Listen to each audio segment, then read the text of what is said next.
Bonjour les artistes, comment dessiner un effet métal sur Procreate, c'est ce qu'on va voir dans cette vidéo. Avant de commencer, je vous montre un exemple d'effet métal mais vieilli cette fois. Il s'agit du tuto VIP Arcane 2 disponible dans le club. N'hésite pas à aller voir cette vidéo pour en savoir plus. Pour ce tuto, j'ai utilisé une broche spéciale effet vieux métal qui est offerte avec le thème de novembre. D'ailleurs, j'ai fait un mini cours sur le sujet dans lequel on dessine cette magnifique pièce pirate. Si vous êtes intéressé, c'est disponible pour les membres premium du club. Ici dans cette vidéo, on va voir comment créer un effet métal lisse sur une sphère, mais les techniques qu'on va utiliser peuvent s'appliquer sur d'autres objets, bien évidemment. Pour réaliser ce tuto, je vous mets à disposition une palette de couleurs effet métal que vous pourrez télécharger via le lien en description de cette vidéo. Pour la toile qu'on va utiliser, on va utiliser un format carré, donc c'est 2048 pixels par 2048 pixels, mais en soi vous pouvez aussi utiliser un format A4, ça fonctionne très bien également. Une fois que vous avez téléchargé votre palette dans Procreate, je vous conseille de la récupérer comme ça et de venir la placer ici, comme ça vous avez déjà toutes vos couleurs à disposition. Je vous ai renommé également, quand vous allez sur carte, j'ai renommé chaque couleur pour que ce soit plus simple.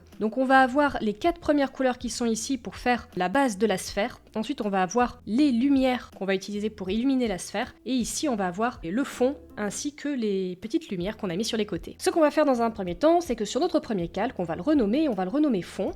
Et on va mettre dessus une petite couleur de fond sympa qui va permettre de bien faire ressortir l'effet métal. Ça va être cette couleur.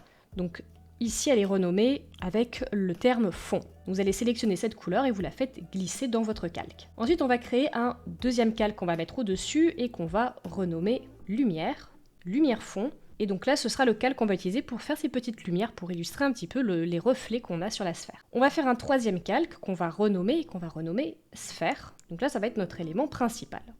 On va venir sélectionner pour la couleur base, ici, qui est ce gris. Et on va prendre dans les brushes ancrage le stylo technique. Au niveau de la taille, je suis à peu près à 50%. Et là, on va tout simplement tracer un cercle. Donc, je vous conseille de faire plusieurs fois le tour comme ça, pour être sûr d'avoir un cercle bien lisse. Vous maintenez et vous faites cercle. Ensuite, vous pouvez l'agrandir si vous le souhaitez. Une fois que c'est bon, vous allez pouvoir glisser votre couleur à l'intérieur. Si jamais au moment de remplir la couleur, vous avez un espèce de petit trait blanc sur le côté, vous allez maintenir et tirer comme ça vers la droite pour activer le color drop. Ce qu'on va faire ensuite, c'est qu'on va venir verrouiller notre calque. Donc on va faire verrouillage alpha, ça va permettre d'isoler notre sphère. Pour les brushes, ensuite, on va utiliser le mélange maximal, ici, dans les brushes aérographes. Et on va monter la taille à peu près à 10%. Ensuite, je vais prendre cette couleur qui est la couleur ombre. Donc c'est une couleur assez sombre, c'est un gris très sombre, presque du noir. Ce qu'on va faire, c'est qu'on va venir placer une ombre. Quand vous allez faire du métal, ce qui est important, c'est de créer des ombres et des lumières pour donner du relief. Donc pour ça, on va déjà déterminer où se situent nos points de lumière. Donc là, on a des sources de lumière un peu différentes. On va avoir une source de lumière ici, qui est une lumière un peu blanche, bleutée. Et ici, on va avoir une lumière un peu plus jaune, qui va nous permettre de donner des jolis effets et d'explorer un petit peu la manière dont la lumière reflète sur le métal. La première chose, donc, on va chercher la partie la plus sombre. Donc on va venir créer ici une ombre en bas. Et pour ça, on va faire un espèce d'arc de cercle. Et on va essayer d'appuyer doucement sur le stylet. Et ça va venir faire un espèce d'ombré comme ça. Plus on arrive vers le bas, plus on va appuyer fort pour avoir une ombre plus marquée. Et là déjà, on a un volume qui se dégage. Donc cette technique peut s'appliquer sur plein d'objets, ça peut être une armure, une épée, etc. L'important c'est que votre ombre, elle suive toujours la forme et le volume de votre objet. C'est très important.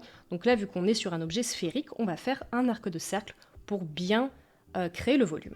Ensuite, on va prendre cette couleur, la couleur teinte, qui va être une couleur un petit peu plus, un gris un peu plus jaune. Et lui, on va appliquer cette couleur, on va baisser un petit peu la taille et on va l'appliquer ici. Donc en fait, à la limite, entre l'ombre qu'on a placée et la partie supérieure. Donc on place cette couleur comme ça. Légèrement en arc de cercle, toujours.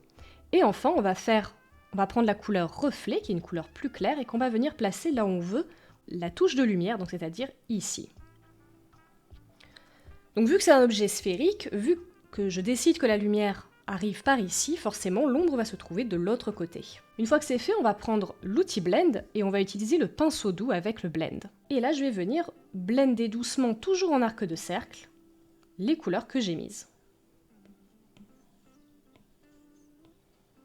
Et là, donc, je vais remonter un tout petit peu l'ombre comme ça. Et vraiment, il faut y aller doucement, progressivement. Ici, je vais blender en faisant des petits cercles. Et on va blender comme ça doucement jusqu'à avoir l'effet voulu. Avec le blend, ensuite, vous pouvez récupérer un peu d'ombre ici pour venir sculpter, pour venir donner plus de texture. On va passer maintenant aux lumières. Donc pour ça, on va venir créer un nouveau calque qu'on va mettre au-dessus et on va faire un masque d'écrêtage. Ici, on va changer le mode de fusion en cliquant sur le N et on va aller sur Ajouter. On va reprendre notre mélange maximal. Cette fois, on va bien baisser la taille, on va la mettre à 4% et on va venir sélectionner nos lumières. Donc on a deux lumières, on a la lumière 2 et la lumière 1. La lumière 1, ça va être une lumière assez bleutée qu'on va placer au-dessus. Donc on va venir l'appliquer comme ça, pour avoir un joli reflet. On s'arrête à peu près ici. On va faire pareil avec la lumière 2, et celle-ci, on va la placer de l'autre côté, en dessous. Et on peut repasser plusieurs fois, appuyer un petit peu pour que la lumière soit bien lumineuse. On va ensuite reprendre la lumière 1 et on va venir accentuer notre reflet ici.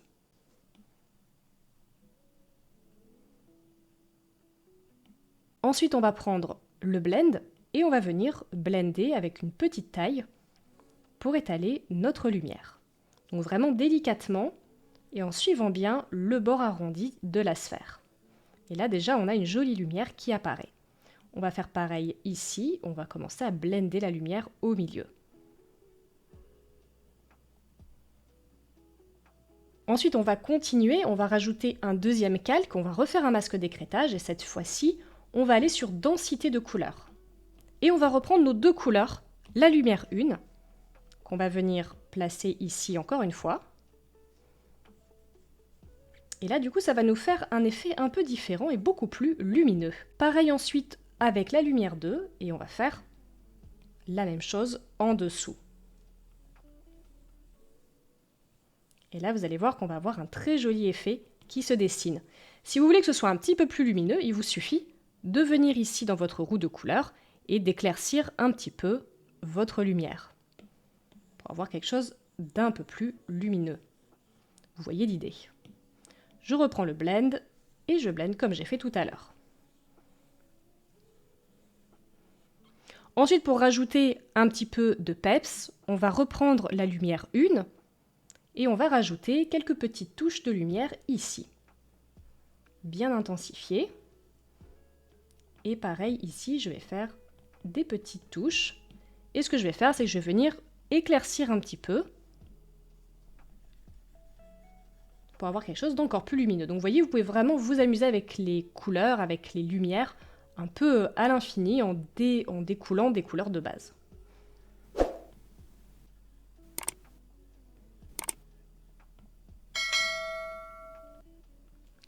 Une fois que c'est fait, on va passer à la dernière étape. Donc on va rajouter un nouveau calque, on va faire encore un masque d'écrêtage et on va repasser sur Ajouter. Et cette fois, on va venir chercher la lumière 3 qui est du blanc. Et là, ce blanc-là, on va venir l'appliquer très légèrement ici.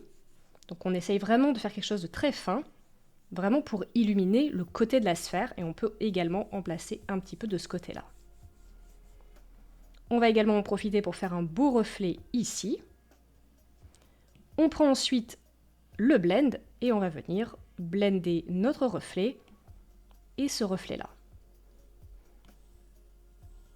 Une fois que votre sphère est terminée, si vous voulez lui donner un petit peu plus de profondeur, vous retournez sur le calque de base, vous reprenez par exemple la couleur ombre et vous allez pouvoir, avec le mélange maximal, rajouter un petit peu d'ombrage. Moi, c'est ce que j'ai fait pour rajouter un petit peu de profondeur. Donc vous pouvez vous amuser avec les couleurs qui sont données pour rajouter un petit peu de profondeur, un petit peu de relief, etc. C'est très important d'avoir quelque chose d'assez riche. Ensuite, on va placer les lumières. Pour illustrer le fait que notre sphère soit illuminée un peu des deux côtés, on va utiliser ces deux lumières, donc la lumière externe 1 et la lumière externe 2. Pour ça, on va se mettre sur lumière fond et on va aller sur Ajouter. On prend la lumière externe 1, on prend ici l'outil sélection à main levée et on va venir suivre comme ça et on remplit et on suit bien la courbe qu'on a placée ici. Ensuite, on prend la lumière externe 2 et on va faire pareil cette fois de ce côté-là. Donc on suit pareil bien en arc de cercle pour que ce soit cohérent. Une fois que c'est fait, on va venir sur le flou gaussien et on va flouter nos lumières. Et ensuite vous pouvez les déplacer. Donc là par exemple je vais la faire un petit peu plus comme ça, un peu plus diffuse sur le côté. Et vous pouvez ensuite avec le blend adoucir un petit peu votre lumière. Ça permet de donner un environnement assez sympa. Voilà les artistes, on a terminé ce tuto, j'espère qu'il vous aura plu, pensez bien au petit like et à me suivre si ce n'est pas déjà fait, et n'oubliez pas que les techniques que vous avez vues là, vous allez pouvoir les réutiliser, utiliser également la même palette de couleurs, l'adapter un petit peu si vous voulez faire d'autres éléments comme des épées, des armures, etc. Merci d'être resté jusqu'à la fin de cette vidéo, et je vous dis à très vite pour le prochain tuto, salut les artistes!